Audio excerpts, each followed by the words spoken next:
កត្តាដែលនាំឲ្យឡានយើងស៊ីសាំងខុសប្លែកធម្មតាអញ្ចឹងសម្រាប់កត្តាទី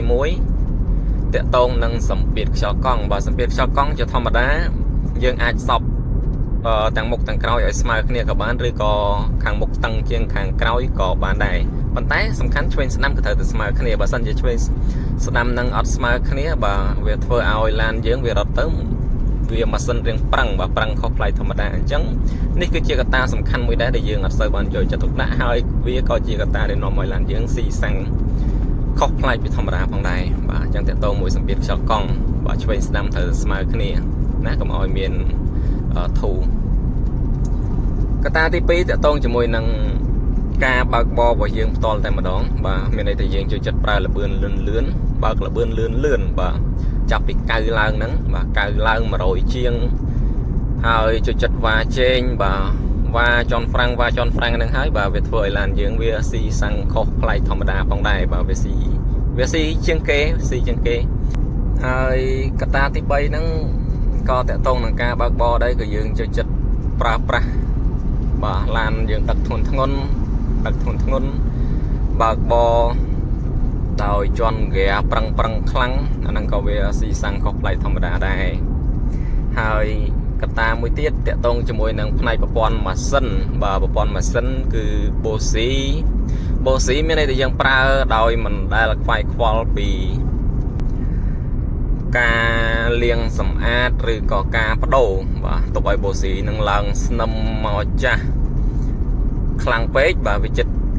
តនឹងខូចប៉ុន្តែវាមិនទាន់ខូចទេបាទហ្នឹងក៏វាធ្វើឲ្យឡានយើងហ្នឹងវាផ្ដល់ចំហេះបាទมันបានល្អក៏ធ្វើឲ្យស៊ីសាំងខុសប្លែកធម្មតាដែរមួយទៀតតើតោងឲ្យបិចសាំងបើបិចសាំងគឺយើងតែងតែចាក់សាំង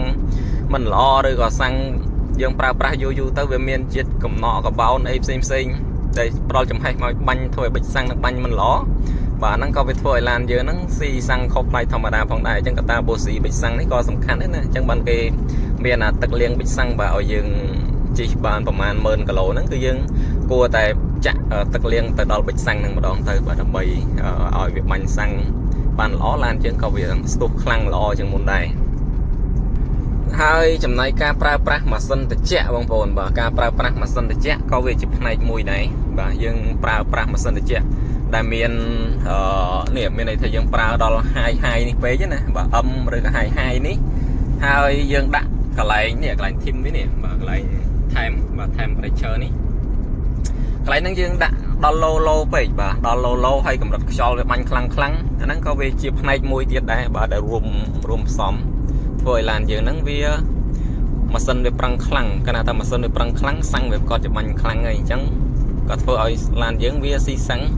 ខុសប្លែកធម្មតាដែរអញ្ចឹងចំណុចបន្តិចដែលខ្ញុំរៀបរាប់មកហ្នឹងវាផ្សំចូលគ្នាបាទនេះបន្តិចអានោះបន្តិចផ្សំចូលគ្នាទៅដូចគេហៅកាក់សេនហ្នឹងបងប្អូនបាទផ្សំចូលគ្នាទៅគឺវាធ្វើឲ្យឡានយើងវាស៊ីសាំងសរុបជារួមមកមានអារម្មណ៍ថាស៊ីជាងគេបើគេជិះ100គីឡូ5លីត្រយើង100គីឡូអស់6លីត្រឬក៏7លីត្រអញ្ចឹងទៅអញ្ចឹងវាមានកត្តាប្រហែលចំណុចទៀតបណ្ដាខ្ញុំរៀបរាប់ខ្លីៗប៉ុណ្ណឹងសិនហើយបើសិនជាបងប្អូនចង់មើលលម្អិតបាទខ្ញុំធ្លាប់ផុសលម្អិតម្ដងហើយបងប្អូនអាចឆែកចូលមើលបានបាទអញ្ចឹងអរគុណច្រើនបងប្អូន